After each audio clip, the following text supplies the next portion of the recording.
ನಗರ ದೇವತೆ ಶ್ರೀ ದುರ್ಗಾಂಬಿಕಾ ದೇವಸ್ಥಾನ ಟ್ರಸ್ಟ್ ವಿರುದ್ಧ ಬಿಜೆಪಿ ಮುಖಂಡರು ಮತ್ತೊಮ್ಮೆ ಗಂಭೀರ ಆರೋಪಗಳನ್ನು ಮಾಡಿದ್ದಾರೆ. ದೇವಸ್ಥಾನದಲ್ಲಿ ಬಂಗಾರದ ಆಭರಣ ಕಳುವು ಹಾಗೂ ವಿವಿಧ ಅಕ್ರಮಗಳು ನಡೆದಿವೆ ಎಂದು ಆರೋಪಿಸಿರುವ ಅವರು ಈ ಎಲ್ಲ ಪ್ರಕರಣಗಳ ಕುರಿತು ಸಮಗ್ರ ತನಿಖೆ ನಡೆಸುವಂತೆ ಆಗ್ರಹಿಸಿದ್ದಾರೆ.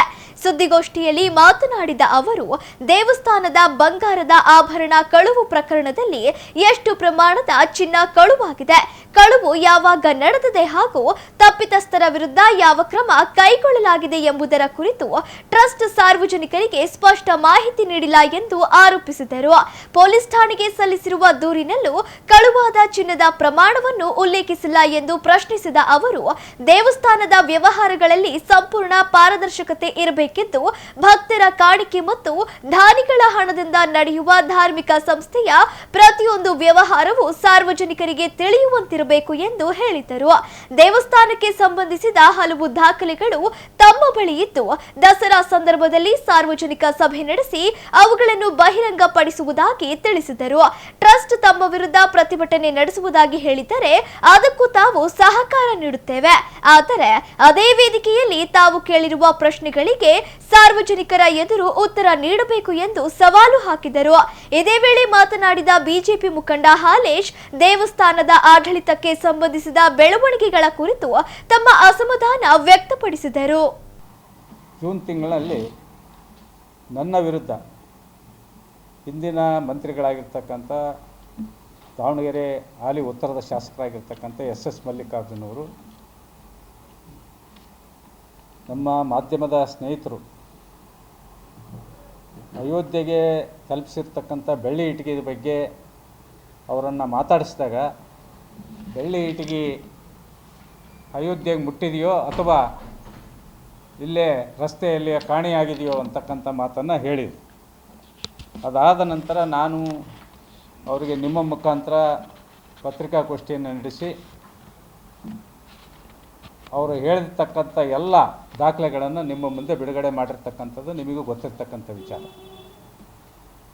ಅದರಿಂದ ನಾನು ಪದೇ ಪದೇ ದುರ್ಗಾಂಬಿಕಾ ದೇವಸ್ಥಾನದ ವಿಚಾರವಾಗಿ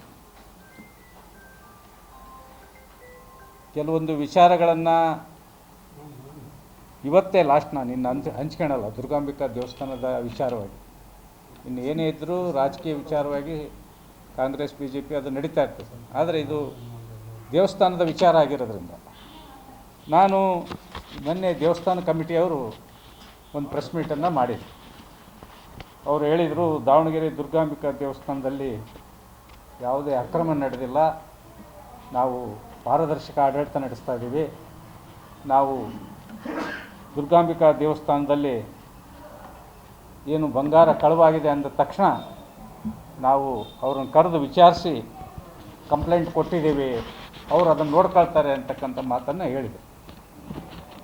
ಆದ್ದರಿಂದ ನಾನು ಅವರಿಗೆ ನಿಮ್ಮ ಮುಖಾಂತರ ಏನು ಕೇಳಲಿಕ್ಕೆ ಬಯಸ್ತಾ ಇದ್ದೀನಿ ಅಂದರೆ, ನೀವು 12ನೇ ತಾರೀಕು, ಕಳೆದ ತಿಂಗಳು 12ನೇ ತಾರೀಕು ಈ ಏನು ದುರ್ಗಾಂಬಿಕಾ ದೇವಸ್ಥಾನದಲ್ಲಿ ಬಂಗಾರ ಕಳುವಾಗಿದೆ ಅಂತಕ್ಕಂಥದ್ದು ಏನು ಆಕಾಶನ ಹುಡುಗನಿಗೆ ಲಾಂಛನ ಹುಡುಗನಿಗೆ ನೀವು 3 ಜನ ಟ್ರಸ್ಟಿಗಳು, ಉಮೇಶ್ ರಾವ್ ಸಾಳಂಕಿ, ಎಚ್ ಗೋಣಪ್ಪ ಮತ್ತು ಹನುಮಂತಪ್ಪ, ಈ ಇಬ್ಬರನ್ನ ಕರ್ಕೊಂಬಂದು ಬೆಳಗ್ಗೆ 5 ಗಂಟೆಗೆ 12ನೇ ತಾರೀಕು ಬೆಳಗ್ಗೆ 5 ಗಂಟೆಗೆ ದುರ್ಗಾಂಬಿಕಾ ಸ್ಕೂಲ್ನಲ್ಲಿ ಕೂಡ್ಕೊಂಡು ಯಾಕೆ ಹೊಡೆದ್ರಿ ಅವ್ರನ್ನ?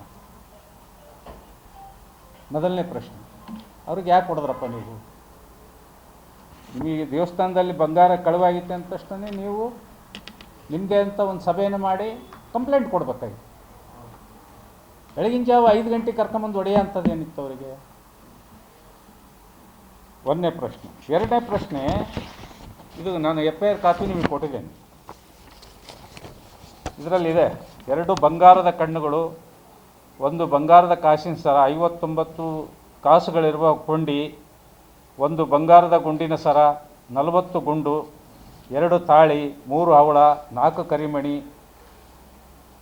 ಮತ್ತು 1 ಬಂಗಾರದ ಸರ, ದೊಡ್ಡ ಪದಕ 31 ಗುಂಡು, ಸಣ್ಣ ಪದಕ 32, ಬಂಗಾರದ ನೆಲ್ಲಿಕಾಯಿ ಗುಂಡಿನ ಸರ 50 ಗುಂಡುಗಳು, ಖರೀದಾರ ಸಹಿತ 1 ಬಂಗಾರದ 25 ಬ್ಯಾವಿನಕಾಯಿ ಗುಂಡಿನ ಸಹಕೊಂಡಿ ಕಳುವಾಗಿದೆ. ಒಟ್ಟು 6 ಆಭರಣಗಳು ಅಂದಾಜು 200 ಗ್ರಾಮ್ ಅಂತ ಹೇಳಿದ್ದೀರಿ. ನಾನು ನಿಮಗೆ ಕೇಳಲಿಕ್ಕೆ ಬಯಸ್ತೀನಿ, 2 ಕಣ್ಣುಗಳು ಅಂತ ಹೇಳಿರಲ್ಲಪ್ಪ, ಎಷ್ಟು ತೂಕದ್ದು?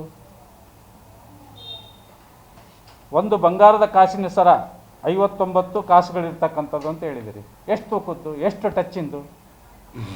ಹಾಂ, ಎಷ್ಟು ತೂಕ ಇಲ್ಲ, ಎಷ್ಟು ಟಚ್ ಇಲ್ಲ. ಹಾಂ, ನಿಮ್ಮ ಹತ್ರ ಲೆಕ್ಕನೇ ಇಲ್ಲ.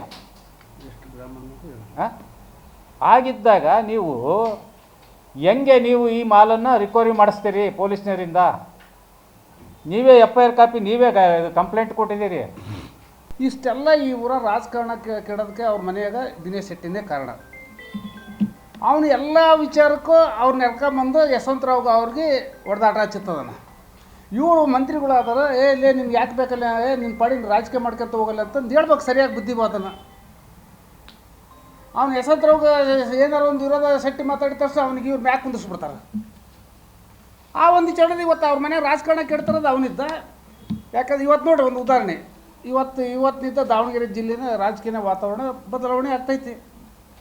ಆ ತಾಯಿ ದುಗ್ಗವ ಸತ್ಯ ಇದ್ದಿದ್ರೆ ಮಲ್ಲಿಕಾರ್ಜುನ ಮಂತ್ರಿ ಕೊಡ್ಬೋದಾಯ್ತು. ಈಗ ವಜ ಆಯ್ತು. ಬಸವಂತ ಜಿಲ್ಲಾ ಉಸ್ತುವಾರಿ ಮಂತ್ರಿ ಆದ. ಒಬ್ಬ ಪೌರ ಕಾರ್ಮಿಕರ ಮಗ ನಿಷ್ಠೆವಂತ ದುಡ್ದಂಥದ್ದು ಇವತ್ತು ಪಕ್ಷ ಅವನಿಗೆ ಗುರ್ಸೈತಿ. ಬಟ್ ಇವ್ರಿಗೇನಪ್ಪ ಅಂತಂದರೆ, ಯಾರಿಗಾರ ದೊಡ್ಡರೇ ಬೈದ್ಬಿಟ್ರೆ ಅವ್ರ ಹುಡುಗರು ಅವ್ರು ದೊಡ್ಡರು ಇವ್ರಿಗೆ ಅದು ತಪ್ಪು ಸರಿ ಅಂತ ಹೇಳೋ ಶಕ್ತಿನೇ ಇಲ್ಲ ಇವ್ರ ಹತ್ರ. ಇನ್ನು ಮುಂದೆ ಈ ದಾವಣಗೆರೆಯಲ್ಲಿ ರಾಜಕೀಯ ಭಾಳ ಕಠಿಣವಾಗಿ ನಡೀತೈತೆ ಅಂತಂದು ಹೇಳಕ್ಕೆ ಇಷ್ಟಪಡ್ತಾನೆ ಮಾಧ್ಯಮ ಮಿತ್ರರೇ. ಯಾಕಂತಂದರೆ ಈ ಊರಾಗ ಒಳ್ಳೊಳ್ಳೆ ರಾಜಕಾರಣಿಗಳು ಕಾಂಗ್ರೆಸ್ನಲ್ಲಿ ಕೆಡೋದಕ್ಕೆ ಕಾರಣ, ಕೆಲವರು ಹಾಳು ಮಾಡೋದಕ್ಕೆ ಕಾರಣ, ಅವ್ರಿಗೆ ಚಾಡಿ ಹೇಳಿ 100ಕ್ಕೆ 100 ಸತ್ಯ ಇದೇ ದಿನೇಶ್ ಶೆಟ್ಟಿ ಬಿಟ್ಟರೆ ಈ ದಾವಣಗೆರೆಗೆ ಯಾವನ ಕೈಲಿ ಮಾಡೋಕ್ಕಾಗಿಲ್ಲ. ಈ ದಿನದಲ್ಲೇ ಮಾಜಿ ಮಂತ್ರಿಗಳು ಅವ್ನಿಗೆ ಎಷ್ಟು ದೂರ ಅವ್ರ ಮನೆಯಿಂದ ಹೊರಗಾಗ್ತಾರೋ ಅಷ್ಟು ಇವ್ರಿಗೆ ಒಳ್ಳೇದಾಕತ್ತೀನಿ. ಅಲ್ಲಿ ಮಟ್ಟ ಇವ್ರು ಅವ್ರಂತೆ ಕೆಡ್ಸೋದು ಅವ್ನು ಶತಸಿದ್ಧ ತಿಳ್ಕೊಂಬಿಡ್ರಿ.